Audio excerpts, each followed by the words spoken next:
तो चलिए शुरू करते हैं आज की क्लास को। हमारा पहला क्वेश्चन है, हाँ अगर आप एक बात और है, अगर आप इसका PDF चाहते हैं तो आप डिस्क्रिप्शन में लिंक दिया है टेलीग्राम का, वहाँ से PDF डाउनलोड कर सकते हैं। पहला क्वेश्चन है, वेदों के गद्य प्रकरण क्या कहलाते हैं। देखिए इतिहास से संबंधित प्रश्न है, हिस्ट्री का। तो वेदों के गद्य प्रकरण क्या कहलाते हैं, तो ऑप्शन बी इस प्रश्न का राइट आंसर हो जाएगा। यह क्या कहलाते हैं, ब्राह्मण कहलाते हैं। तो ऑप्शन बी इस प्रश्न का राइट आंसर होगा। थोड़ा सा इसकी चर्चा कर लेते हैं, ब्राह्मण किसे कहते हैं। तो ब्राह्मण ग्रंथ वेदों की गद्यात्मक व्याख्या है, मतलब गद्य रूप। जैसे एक पद्य रूप होता है वैसे यह गद्य रूप है। तो गद्य मतलब कहानी की तरह, तो यह क्या है, गद्यात्मक व्याख्या है उनकी। इसमें देवताओं तथा यज्ञों की महत्वपूर्ण व्याख्या मिलती है तथा वैदिक ऋचाओं का भाष्य प्रस्तुत किया गया है। प्रत्येक वेद के अपने ब्राह्मण ग्रंथ थे। वेदों के जो प्रमुख ब्राह्मण ग्रंथ थे उन्हें आपको याद रखना होता है। जैसे ऋग्वेद का ब्राह्मण ग्रंथ ऐत्रेय और कौशिकी, यजुर्वेद का शतपथ, तैतरी और मैत्रायणी थे, और सामवेद का षड्विश, जैमिनी और पंचविश थे, और अथर्ववेद का गोपथ। तो इस तरह से आपको ये भी ध्यान रखने होते हैं। तो वेदों के गद्य प्रकरण क्या कहलाते हैं, ब्राह्मण। तो ऑप्शन बी इस प्रश्न का राइट आंसर होगा। अगला प्रश्न है, अशोक के कौन से शिलालेख में ब्राह्मी लिपि का प्रयोग नहीं किया गया था। तो कौन से में, अब यह हम समझ सकते हैं कि ब्राह्मी लिपि भारत की लिपि है। अब जो भी अभिलेख भारत से नहीं मिला है तो उसमें ब्राह्मी लिपि नहीं होगी, तो हमें यहाँ पर यह ध्यान रखना होता है। तो इस प्रश्न का राइट आंसर कौन सा हो जाएगा, शाहबाजगढ़ी। इसमें ब्राह्मी लिपि नहीं मिलती है। ये दोनों तो भारत में मिले हैं तो यहाँ पर ब्राह्मी होगी। शाहबाजगढ़ी भारत का अभिलेख नहीं है। थोड़ा सा चर्चा करते हैं इसकी। अशोक के जो शिलालेख थे, तो इस प्रश्न का राइट आंसर तो बी होगा। अशोक के जो शिलालेख थे, मैं अशोक के शिलालेखों में से एक शिलालेख शाहबाजगढ़ी में स्थापित है। यह बृहत शिलालेख है, मतलब बृहत शिलालेख है, लघु शिलालेख नहीं है। इसकी भाषा अरमाइक तथा लिपि खरोष्टी है। क्या है, भाषा अरमाइक तथा लिपि खरोष्टी है। इसमें ब्राह्मी लिपि का प्रयोग नहीं किया गया है। खरोष्टी लिपि में अशोक का एक अन्य शिलालेख मानसेहरा में स्थापित है। तो शाहबाजगढ़ी तथा मानसेहरा वर्तमान पाकिस्तान के खैबर पख्तूनख्वा में प्रांत में स्थापित है। तो ध्यान रखिएगा, मतलब शाहबाजगढ़ी जो है यहाँ पर क्या है, ब्राह्मी लिपि का प्रयोग नहीं किया गया है। मानसेहरा में किया गया है ब्राह्मी लिपि का प्रयोग, वो भी पाकिस्तान में स्थित है, लेकिन बहुत कम ही मतलब ऐसे अभिलेख हैं जो बाहर हैं और उनमें ब्राह्मी लिपि का प्रयोग किया गया है। तो मानसेहरा को भी आप ध्यान रखिएगा। अगला प्रश्न है क्वेश्चन नंबर 3, निम्नलिखित में से कौन सा सिंधु घाटी की सभ्यता से संबंधित स्थल नहीं है। तीसरा प्रश्न है, तो कौन सा नहीं है सिंधु घाटी की सभ्यता से। कालीबंगा भी है, रोपड़ भी है, लोथल भी है, पाटलिपुत्र नहीं है। पाटलिपुत्र मगध से संबंधित है, आप जानते होंगे। तो ऑप्शन सी इस प्रश्न का राइट आंसर हो जाएगा। पाटलिपुत्र का संबंध सिंधु घाटी सभ्यता अर्थात हड़प्पा सभ्यता से नहीं है। पाटलिपुत्र मगध साम्राज्य की राजधानी थी, जिसकी स्थापना हर्यक वंश के शासक उदयन ने की थी। कालीबंगम राजस्थान में है, इसकी भी हम चर्चा करते हैं। और रोपड़ पंजाब में है, ध्यान रखिएगा, बहुत ही महत्वपूर्ण है। लोथल गुजरात में है। तो सिंधु घाटी सभ्यता के ये तीनों ही महत्वपूर्ण स्थल हैं। कालीबंगा से हल रेखा मतलब जुते हुए खेत के साक्ष्य मिले हैं, यह ध्यान रखिएगा। जुते हुए खेत के साक्ष्य तथा यह कालीबंगा का अर्थ क्या होता है, काले रंग की चूड़ियाँ, यह भी ध्यान रखिएगा। और रोपड़ से प्राप्त अवशेषों में मनुष्य के साथ पालतू पशुओं के अंतिम संस्कार की जानकारी मिलती है रोपड़ वाले से। जबकि लोथल इस सभ्यता का बंदरगाह स्थल था। लोथल क्या था, बंदरगाह स्थल था।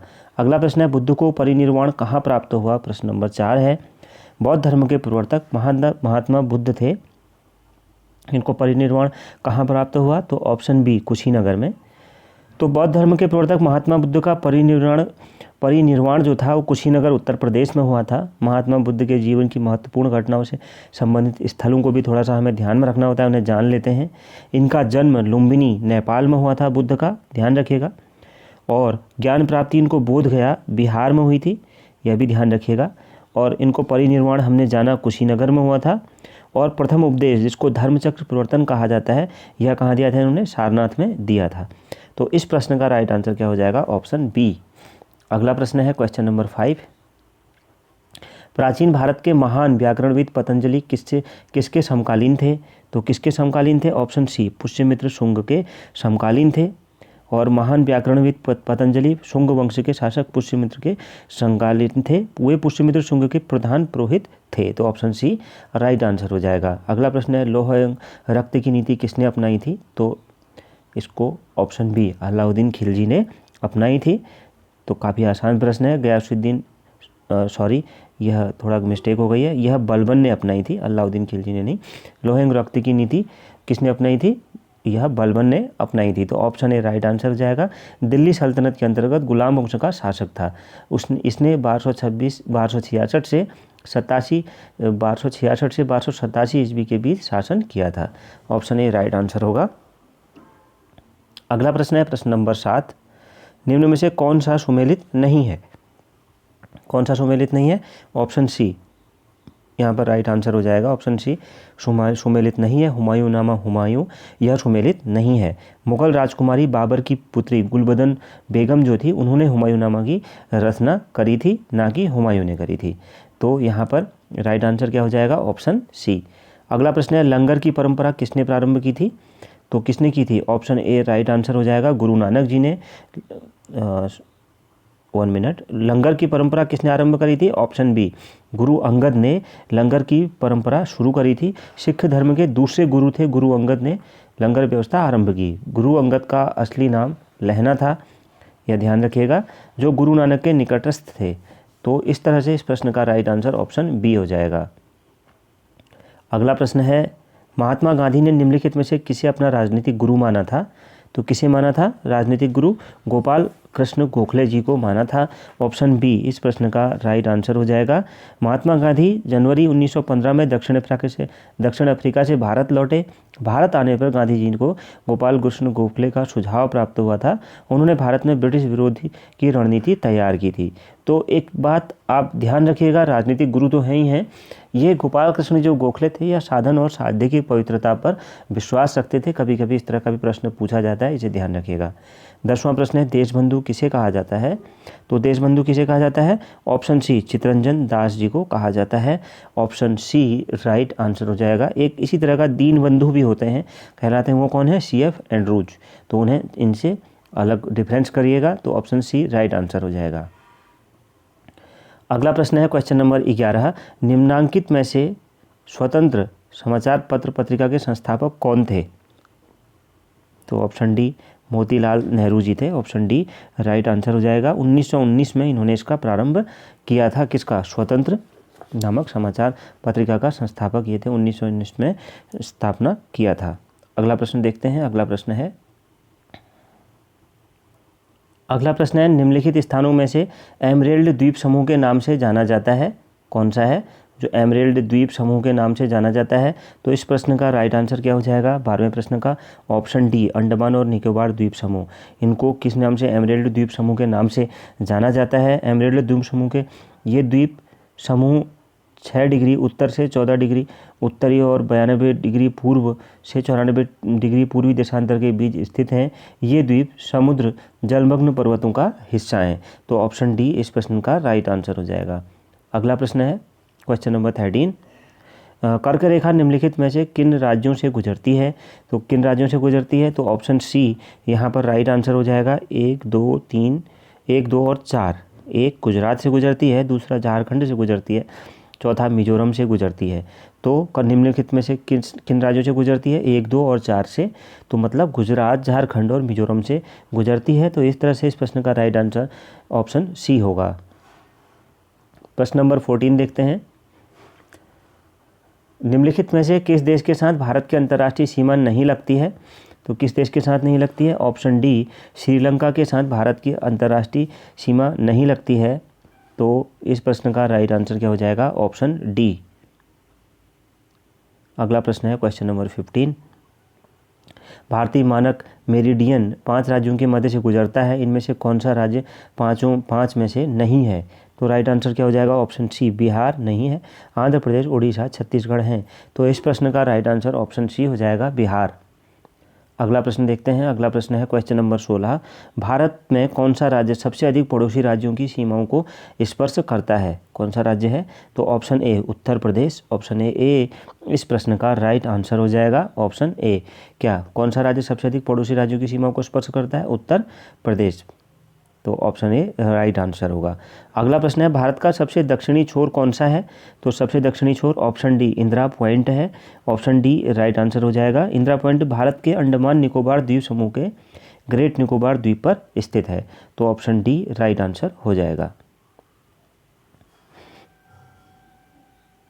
अगला प्रश्न है question number 18, dash dash dash दर्रा तिब्बत के साथ सिक्किम राज्य को जोड़ने वाली भारत चीन सीमा पर है।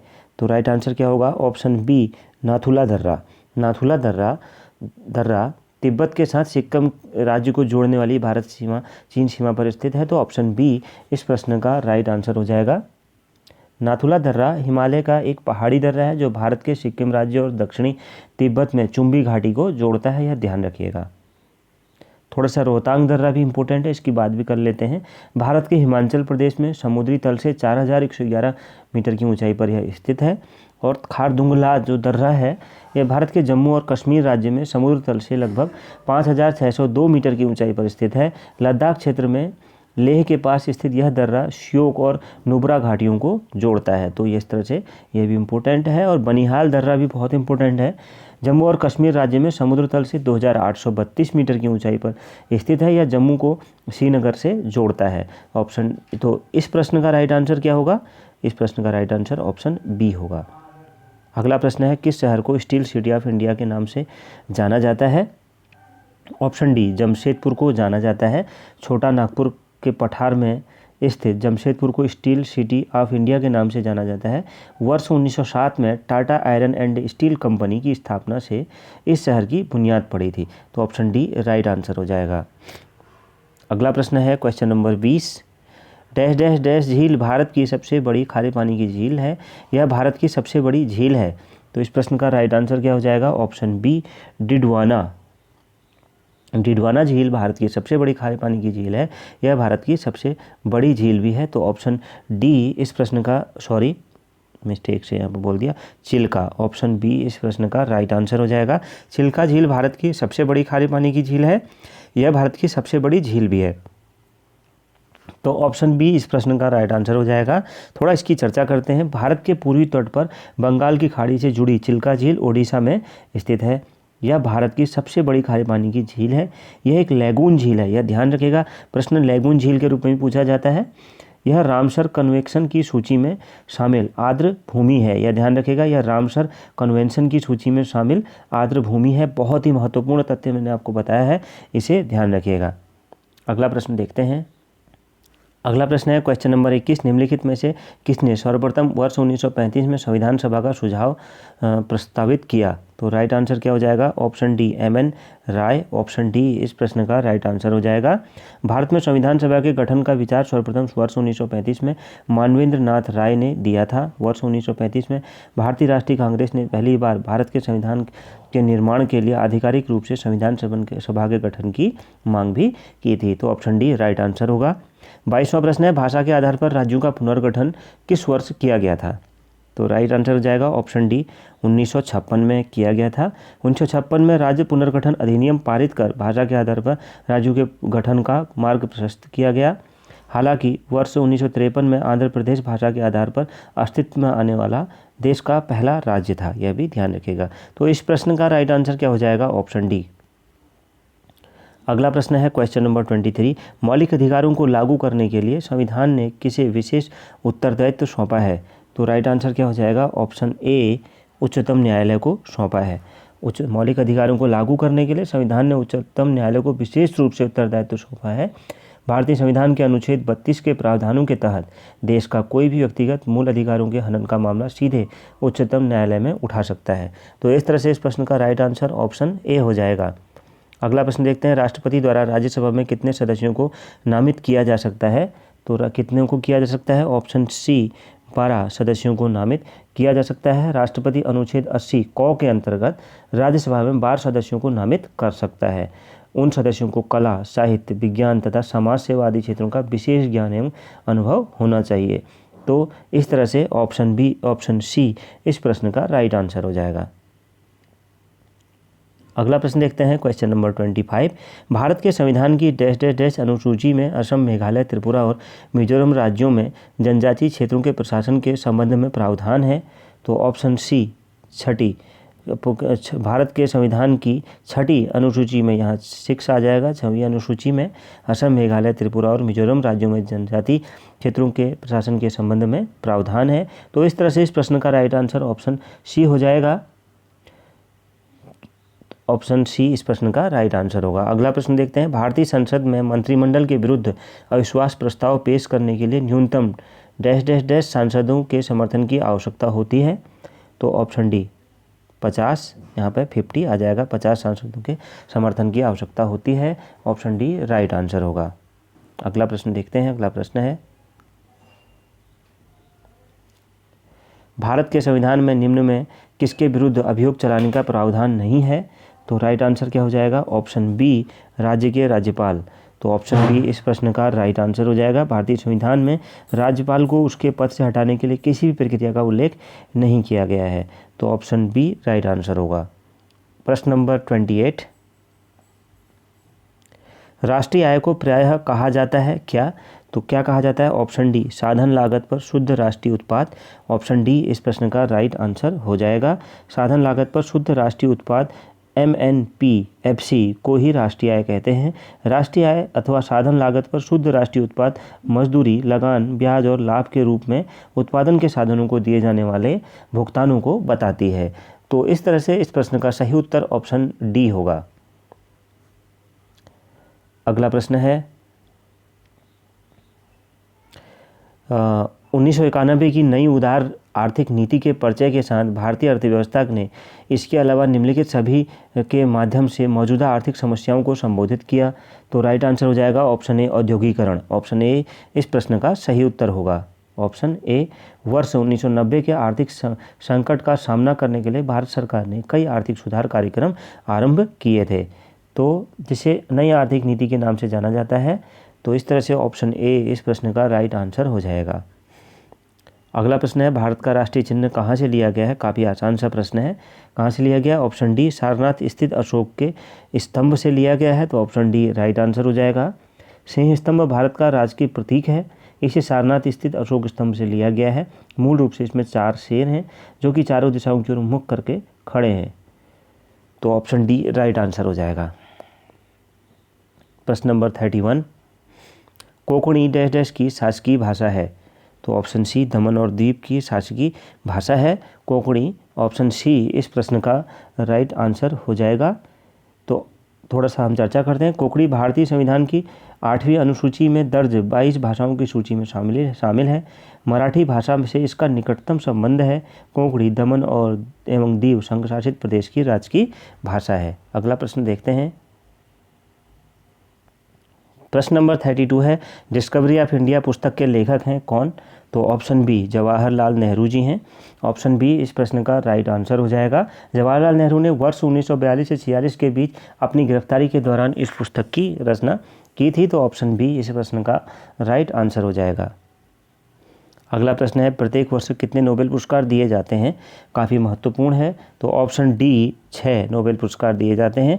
ऑप्शन डी राइट आंसर हो जाएगा। नोबेल पुरस्कार की शुरुआत वर्ष 1901 में अल्फ्रेड बर्नहार्ड नोबेल के द्वारा की गई थी। तो ऑप्शन डी राइट आंसर हो जाएगा। अगला प्रश्न देखते हैं, निम्नलिखित में से कौन सी पुस्तक सरोजिनी नायडू द्वारा लिखित नहीं है। दिए गए ऑप्शंस में से 4 ऑप्शन दिए गए हैं, तो इनमें से कौन सी पुस्तक सरोजिनी नायडू द्वारा लिखित नहीं है। तो ऑप्शन सी इस प्रश्न का राइट आंसर हो जाएगा। द गोल्डन बर्ड, यह पुस्तक सरोजिनी नायडू द्वारा लिखित नहीं है। तो ऑप्शन सी राइट आंसर हो जाएगा। द गोल्डन पुस्तक की लेखिका सरोजिनी नायडू नहीं बल्कि कौन है, ग्रीम ब्रदर्स हैं। The broken wings, the golden threshold, the bird of time Sarojini Naidu की प्रसिद्ध रचनाएं हैं। तो ऑप्शन सी इस तरह से राइट आंसर हो जाएगा। 35वां प्रथम राष्ट्रीय मानव विकास रिपोर्ट जारी की गई कब। तो राइट आंसर हो जाएगा ऑप्शन बी 2002 में की गई थी। ऑप्शन बी इस प्रश्न का राइट आंसर हो जाएगा। प्रथम राष्ट्रीय मानव विकास रिपोर्ट SDR अप्रैल 2002 में मध्य प्रदेश राज्य द्वारा जारी की गई थी। यह रिपोर्ट संयुक्त राष्ट्र विकास कार्यक्रम UNDP द्वारा प्रकाशित मानव विकास सूचकांक के आधार पर जारी की गई थी। इसमें मानव विकास के 3 बुनियादी आयामों में दीर्घकालिक प्रगति का आकलन किया जाता है। तो ऑप्शन बी राइट आंसर हो जाएगा। अगला प्रश्न है क्वेश्चन नंबर 36, निम्नलिखित में से कौन सा भारतीय अर्थव्यवस्था का प्राथमिक क्षेत्र है। तो इस प्रश्न का राइट आंसर हो जाएगा ऑप्शन ए, कृषि प्राथमिक क्षेत्र है। ऑप्शन ए इस प्रश्न का राइट आंसर हो जाएगा। द्वितीयक क्षेत्र में उद्योगों को शामिल किया जाता है। उद्योग और जो हमारा तृतीय क्षेत्र में सहकारिता एक प्रकार की सेवा है, इसे तृतीय क्षेत्र में रखते हैं। तो ऑप्शन यहाँ पर ये द्वितीयक क्षेत्र हो गया, ये तृतीयक क्षेत्र, कृषि प्राथमिक क्षेत्र। तो ऑप्शन ए राइट आंसर इस प्रश्न का होगा। 37वां प्रश्न है, वह स्थिति जब एक अर्थव्यवस्था में पैसे की आपूर्ति वस्तुओं और सेवाओं की आपूर्ति से अधिक हो जाती है कहलाती है क्या? तो ऑप्शन सी मुद्रास्फीति कहलाती है। ऑप्शन सी इस प्रश्न का राइट आंसर हो जाएगा। अगला प्रश्न देखते हैं, question number 38। Dash dash dash गतिशील श्यानता की एसआई इकाई है। तो इस प्रश्न का राइट आंसर हो जाएगा पास्कल सेकेंड। ऑप्शन बी इस प्रश्न का राइट आंसर हो जाएगा। डैश डैश डैश गतिशील श्यानता की एसआई इकाई है। ऑप्शन बी राइट इसका आंसर होगा। अगला प्रश्न है, दूध की घनता मापने के लिए कौन सा उपकरण प्रयुक्त किया जाता है? तो कौन सा किया जाता है? ऑप्शन ए लैक्टोमीटर प्रयुक्त किया जाता है। ऑप्शन ए राइट आंसर हो जाएगा। हाइग्रोमीटर द्रवों की आपेक्षिक घनत्व नापने के लिए, यह ध्यान रखिएगा, हाइड्रोमीटर जो है, और इसके अलावा हाइड्रोमीटर द्रवों की अपेक्षिक घनत्व, बैरोमीटर जो है यह किसके लिए किया जाता है? वायुमंडलीय दाब मापने वाला यंत्र है। और हाइग्रोमीटर वायुमंडलीय आर्द्रता मापने वाला यंत्र है, यह भी ध्यान रखिएगा। अगला प्रश्न देखते हैं। अगला प्रश्न है 40वां, बायोगैस में मुख्यतः पाई जाती है क्या? ऑप्शन बी मेथेन पाई जाती है। ऑप्शन बी राइट आंसर हो जाएगा। मेथेन 75% पाई जाती है, यह ध्यान रखिएगा। यह मेथेन हाइड्रोजन सल्फाइड और कार्बन डाइसल्फाइड का मिश्रण है। तो यह गैस सरलतापूर्वक जलती है। इस तरह से ऑप्शन बी इस प्रश्न का राइट आंसर होगा। 41वां प्रश्न, जल में हाइड्रोजन और ऑक्सीजन का अनुपात भार के अनुसार है कितना? तो right answer option D 1:8। Option D right answer हो जाएगा। अगला प्रश्न है क्वेश्चन नंबर 42। हमारे शरीर में कुल पोषक तत्वों और खनिजों का 90% शरीर के किस भाग में सर्वाधिक रूप से सोख लिया जाता है? तो राइट आंसर क्या हो जाएगा इस प्रश्न का? ऑप्शन डी इसका राइट आंसर हो जाएगा। छोटी अंतड़ी सर्वाधिक रूप से सोख लिया जाता है। तो ऑप्शन डी इस प्रश्न का राइट आंसर हो जाएगा। हमारे शरीर में कुल पोषक तत्वों और खनिजों का 90% भाग शरीर की छोटी आंत में अवशोषित होता है। शेष 10% भाग बड़ी आंत में अवशोषित होता है। तो ऑप्शन डी राइट आंसर हो जाएगा। अगला है, लवसन की तीव्र गंध का क्या कारण है? क्या कारण है? ऑप्शन सी गंधक यौगिक इसकी तीव्र गंध का कारण है।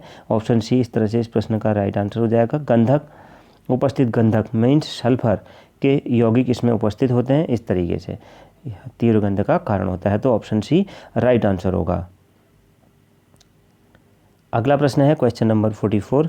गोबर गैस में मुख्यतः निम्नलिखित में से कौन सी गैस होती है? तो कौन सी गैस होती है? ऑप्शन ए मीथेन गैस होती है। ऑप्शन ए इस प्रश्न का राइट आंसर होगा। 45वां प्रश्न, संयुक्त राष्ट्र संघ की सरकारी भाषाएं हैं। तो ऑप्शन ए अंग्रेजी, फ्रेंच, चीनी, रूसी, अरबी और स्पेनिश। ऑप्शन ए इस प्रश्न का राइट आंसर हो जाएगा। अगला प्रश्न देखते हैं। अगला प्रश्न है क्वेश्चन नंबर 46। राष्ट्रीय पुलिस अकादमी कहाँ स्थित है? ऑप्शन ए हैदराबाद में स्थित है। ऑप्शन ए इस प्रश्न का राइट आंसर हो जाएगा। अगला प्रश्न है, निम्नलिखित में से कौन सा दुनिया में सबसे ज़्यादा ऊंचाई वाला झरना है? कौन सा है? तो ऑप्शन डी एंजिल झरना सबसे ऊंचाई वाला झरना है। अगला प्रश्न है क्वेश्चन नंबर 48। पहले भारतीय जिन्होंने ग्रैमी जीवन पर्यंत उपाधि प्राप्त की, पहले भारतीय जिन्होंने ग्रैमी जीवन पर्यंत उपाधि प्राप्त की कौन थे? तो राइट आंसर क्या हो जाएगा? Option C Pandit Ravishankar. Option C right answer हो जाएगा। थोड़ा जानते हैं, इन्होंने 10 फरवरी 2013 को 55वें वार्षिक ग्रैमी अवार्ड्स के तहत मरणोपरांत लाइफ टाइम अचीवमेंट अवार्ड दिया गया था। पंडित रविशंकर एक महान सितार वादक थे। उनकी महानतम उपलब्धियों के कारण वर्ष 1999 में भारत सरकार ने उन्हें भारत रत्न सम्मान प्रदान किया था। तो ऑप्शन सी राइट आंसर हो जाएगा। अगला प्रश्न है क्वेश्चन नंबर 49। पेरीफेरल उपकरण कार्यक्षमता को बढ़ाने के लिए कंप्यूटर सिस्टम से कनेक्ट होते हैं। निम्नलिखित में से कौन सा पेरीफेरल डिवाइस नहीं है? तो राइट आंसर हो जाएगा option D motherboard. Option D इस प्रश्न का राइट आंसर हो जाएगा मदरबोर्ड। ऑप्शन डी मदरबोर्ड एक पेरिफेरल डिवाइस नहीं है, यह एक जटिल इलेक्ट्रॉनिक सिस्टम जैसे आधुनिक कंप्यूटर का केंद्रीय या मुख्य सर्किट बोर्ड होता है। किसी मदरबोर्ड का मुख्य उद्देश्य सिस्टम के विभिन्न अवयवों को आपस में जोड़ने के लिए आवश्यक इलेक्ट्रॉनिक और लॉजिकल कनेक्शन उपलब्ध कराना होता है।